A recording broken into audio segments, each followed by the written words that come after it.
जय हिंद दोस्तों, स्वागत है आपका इस वीडियो में। और आज के इस वीडियो में हम बात करेंगे आश्रम व्यवस्थाओं के बारे में। इस वीडियो में हम जानेंगे आश्रम व्यवस्था क्या है, किस प्रकार से व्यक्ति के जीवन को आदिकाल में विभाजित किया जाता था विभिन्न आश्रमों में, आश्रमों की संख्या कितनी है, आइए जानते हैं। तो प्राचीन काल में व्यक्ति के जीवन को 100 वर्ष माना जाता था, मनुष्य के जीवन को।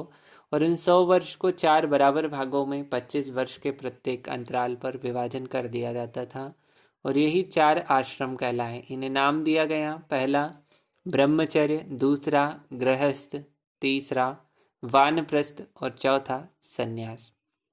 लेकिन उत्तर वैदिक काल तक हमें 3 आश्रमों का ही उल्लेख पाते हैं, ब्रह्मचर्य, गृहस्थ और वानप्रस्थ। लेकिन सूत्रकालीन साहित्य में चौथे आश्रम यानी संन्यास को भी इसमें शामिल किया गया।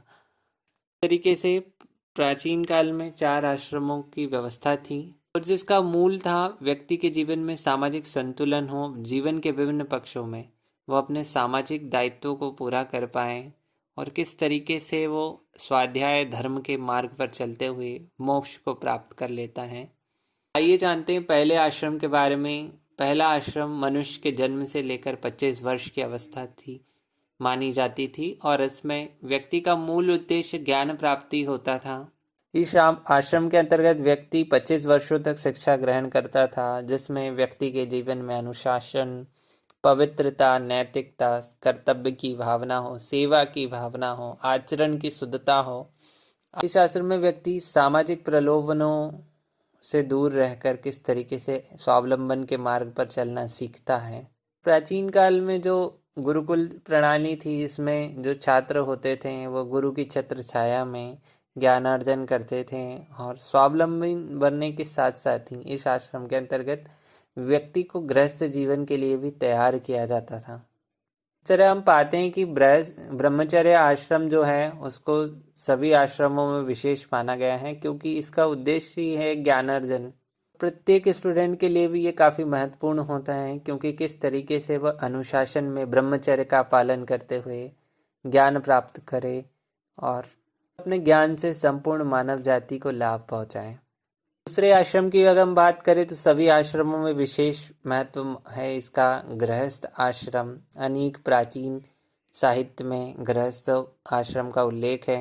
आश्रम के अंतर्गत व्यक्ति धर्म, अर्थ, काम के माध्यम से मोक्ष प्राप्ति का प्रयास करता है और धार्मिक कर्तव्यों के साथ साथ व्यक्ति अपने सामाजिक दायित्वों, पारिवारिक दायित्वों, अपने पूर्वजों के प्रति दायित्वों को भी पूरा करता है। गृहस्थ आश्रम की अवधि विवाह, व्यक्ति के विवाह होने से 50 वर्ष की अवस्था तक मानी जाती थी और इसके अंतर्गत व्यक्ति धर्म के अनुकूल जीविका कमाएं, आजीविका कमाएं, धर्म पर, सत्य के मार्ग पर चलते हुए विधि पूर्वक व्यक्ति विवाह करे। ये भी माना गया है कि प्राचीन अपने जो देवताओं को भोग लगाने के बाद, अपने पूर्वजों को अर्पित करने के बाद शेष बचे हुए अन्न को ही खाएं या ग्रहण करें। अगला जो आश्रम है वो है वानप्रस्थ यानी वनगमन। व्यक्ति जब गृहस्थ आश्रम से मुक्त होकर वन की ओर गमन करे, ही वानप्रस्थ कहा गया है। अर्थात जब व्यक्ति के गृहस्थ जीवन के सारे कर्तव्य पूरे हो जाएं या हमारी व्यक्ति की संतानों की भी संतान उत्पत्ति हो जाए, उसके बाद प्रत्येक व्यक्ति को वन गमन करना चाहिए। से व्यक्ति अपने आप को मोक्ष प्राप्ति हेतु तैयार कर पाए। इस आश्रम में व्यक्ति त्यागपूर्ण जीवन जीता है और स्वाध्याय के माध्यम से अपने आप को संन्यास आश्रम में प्रवेश हेतु तैयार करता है। साथ ही इस आश्रम के अंतर्गत शरीर को कष्ट दिया जाता, तपस्या और त्याग के द्वारा शरीर की शुद्धि का विशेष महत्व है इस आश्रम के अंतर्गत। चौथा और अंतिम जो आश्रम है वह है संन्यास आश्रम। वानप्रस्थ आश्रम को जब सफलतापूर्वक व्यक्ति पूरा कर लेता है, अपने आप को संन्यास आश्रम में प्रवेश करने हेतु पूरी तरीके से तैयार कर लेता है और संन्यास आश्रम का परम और मोक्ष लक्ष्य यही है, अंतिम लक्ष्य यही है कि अपने आप को मोक्ष की प्राप्ति करना, यानी इस मिट्टी का शरीर जो है मिट्टी में किस तरीके से मिल जाए।